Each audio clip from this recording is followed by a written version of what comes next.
ప్రయోజనం లేకుండా. నమస్తే. ఓం అండి. ప్రాణాయామం యొక్క ప్రయోజనం ఏంటని స్వామి సాత్వరమ వివరిస్తున్నారు హఠయోగ ప్రదీపికలో. అంటే హఠయోగ సూత్రాల్లో మనకి వివరణ తెలుసుకుంటున్నాం కదా, ఆయన వివరిస్తున్నారు. అవే వివరణ ఆయన సూత్రాల ప్రకారం రాస్తున్నాయి. ఫార్ములాస్ అంటారు వాటిని కదా, సో వాటి గురించి మనం తెలుసుకుంటున్నాం. ప్రయోజనం లేకుండా ఏమీ చెయ్యము కదా. ఏదైనా బెనిఫిట్ ఉంటేనే కదా మనం అది చేస్తాం. అవునా, నిజమే కదా.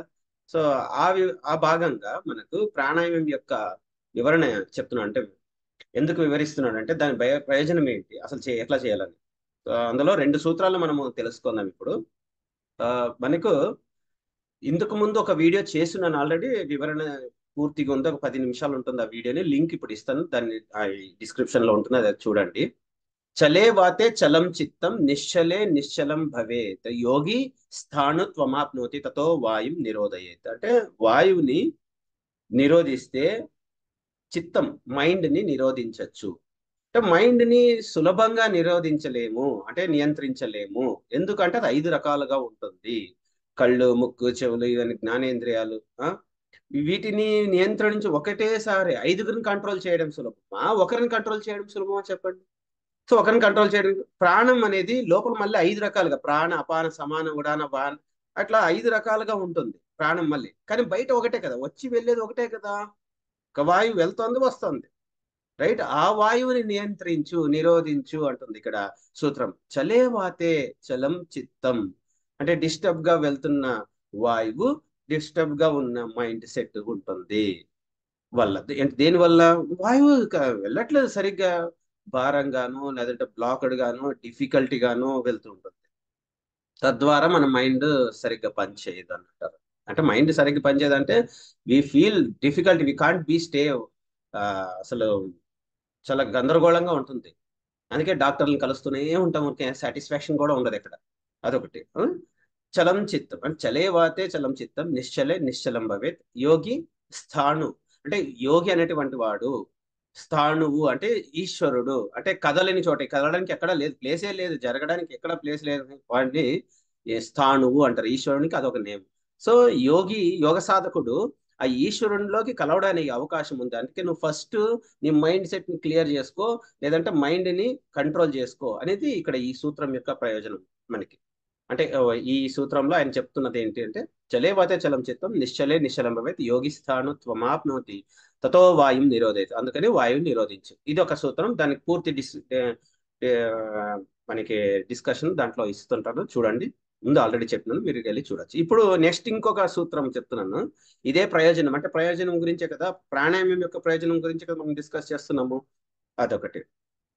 యావద్వాయో స్థితా దేహే తావత్ జీవనం ఉచ్యయేత్ మరణం తస్య నిష్క్రాంతిస్తతో దేహే తతో వాయుం నిరోధయేత్. ఎందుకు ఇక్కడ ఏం చెప్తున్నారు స్వతరామ మనకు ఆ, వీటిలో అంటే వాయువు ఉన్నంత వరకే శరీరములో, యావద్వాయు స్థితో దేహే, దేహే అంటే శరీరం కదా.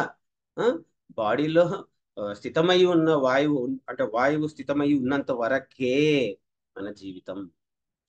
తర్వాత మనకి జీవితం లేదు. నిజమే కదా. అందరికి యూనివర్సల్ ట్రూత్ అంటారు చూసారా, ఇది అందరికి జగమెరిగిన సత్యము అలాగా. కరెక్ట్. కాబట్టి దాన్ని ఇప్పుడు ఏం చేయాలి, మనం నిరోధించాలి కదా.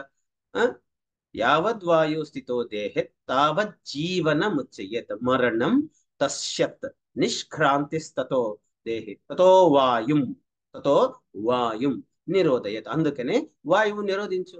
నువ్వు గనక వాయువు నిరోధించుకుంటే నీ కంట్రోల్లో పెట్టుకున్నావంటే నీకు జీవితం ఉంటుంది, లేదంటే లేదు.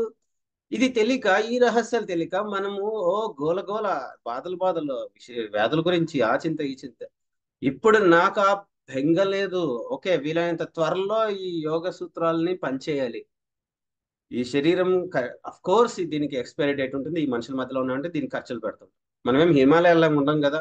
హిమాలయాలో ఉన్న వాళ్ళు ఇప్పటికీ ఉన్నారు వాళ్ళు, ఎందుకంటే వాయువు నిరోధించారు. వాళ్ళు బాడీలో స్థితివై ఉంచి పెట్టారు. మేము కూడా సాధన చేసాం బాగా స్ట్రాంగ్ గా. అది ఇక్కడ కంపాషన్ పెరుగుతుంది, జ్ఞానం పెరిగే కొద్ది కంపాషన్ పెరుగుతుంది. కాబట్టి అనంతమైన ఈ యొక్క నిగూఢమైన ఆ, సాధనను నిద్రాణంలో ఉంచారే అనే బాధతో నేను తెలియజేశాను. చూస్తూ ఇంకా చేస్తూ ఉంటాను కూడా, అంటే ఉందా. మేము సాధన ఎక్స్పీరియన్స్ అయ్యాము, సూత్రాలు ఉన్నాయి, ఆ సూత్రాలు ఉన్నదే మేము ఎక్స్పీరియన్స్ అయ్యాము. మరి ఇక బయట అంతా రకరకాలుగా చేస్తున్నారు, ఎట్లా మనకు సంబంధం లేదు, మనం బాగా ఇచ్చినామా లేదా ప్రాక్టీస్. కాబట్టి నా వరకు నా వంతు క్రియ నిర్వహిస్తున్నాను. సో ఇక్కడ రెండు సూత్రాలు మనము ఈ వీడియోలో మనం చెప్పుకుంటున్నది ఏంటి, ఒకటి ఆ, ఆ, అంటే ప్రాణాయామం యొక్క ప్రయోజనాల్లో సత్వరామ రాసిన రెండు ఆ, సూత్రాలను వివరించాను ఇక్కడ. ఒకటి చలేవాతే చలం చిత్తం నిశ్చలే నిశ్చలం భవేత్ యోగి స్థానత్వమాప్నోతి తతో వాయుం నిరోధయేత్. అలాగే ఇంకొకటి ఏంటి మనకు, ఆ, యావద్వాయు స్థితో దేహే తావత్ జీవనముచ్యయేత్ మరణం తస్యత్ తతో దేహే తతో వాయుం నిరోధ. అంతే. అంటే అందుకనే దేహం నుంచి వెళ్తుంది కాబట్టి అందుకనే ఎందుకు వాయువు ఉంటేనే నీకు బతుకుతాల డాక్టర్లు చూసి చెప్తారు. ఇంకెంతకంటే ఎక్కువ ఏం చెప్పగలను నేను, చెప్పండి. కాబట్టి ప్రాణాయామం ప్రయోజనం తెలుసుకున్నాం కదా. గట్టి పట్టుకు దాన్ని ఎన్ని రకాలు చేయాలి ఇవన్నీ ఆల్రెడీ మీకు కపాలభాతి, భస్త్రిక, నాడీ శుద్ధి ప్రాణాయామ, ఉజ్జయి ప్రాణాయామం, స్పెషల్లీ ఉజ్జయి ప్రాణాయామ ఈ దీని కిందకి ఏ సూత్రం కిందకి వస్తుంది, ఆ యావద్వాయో స్థితో దేహే తావత్ జీవనం చేయతని చెప్తున్నాం కదా. ఆ సూత్రం కిందకి ప్రాణాయామం, ఉజ్జయి ప్రాణాయామం, వాయువు నిలుపు, నాడి శుద్ధి ప్రాణాయామ, ఉజ్జయి ప్రాణాయామం, వాయువు నిలిపితే కనుక ఉండాలంటే క్లీన్ చేయాలి. అందుకే కపాలభాతి, భస్త్రిక ఫస్ట్ మేము చేపిస్తాం.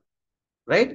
అది వచ్చింది బాగా నిలపాలి, కొంచెం ఎక్కువసేపు ఉండి స్లోగా రన్ అవ్వాలంటే బాగా క్లీన్ ఉండాలి. లేదు క్లీన్ లేని వాళ్ళకి వస్తుంటుంది పోతుంది పరిగెడుతుంటుంది, ఏం అసలు రాదు సరిగ్గా, వచ్చింది కూడా నిలబడదు సరిగ్గా. అందుకనే చలేవాతే చలం చిత్తం ఫస్ట్ చెప్పేశారు. ఇది రెండు ప్రయోజనాలు ఉన్నాయి, ఇది బాగా తెలుసుకోండి. ఇప్పుడు ఈ వీడియోని మళ్ళీ వినండి కావాలంటే, ఇందులోని సూత్రంలోని రహస్యం మనకి ఏం చెప్తుంది మీకు బాగా అర్థమవుతుంది, ప్రాణాయామం యొక్క ముఖ్య ఉద్దేశం తెలుస్తుంది. సో జీవితంలో ఎప్పుడు వదలు. రైట్. Thank you. ఓం నమ శివ శ్రీమాత్రే. థ్యాంక్ యూ వెరీ మచ్ అండి. బాయ్. ఓం.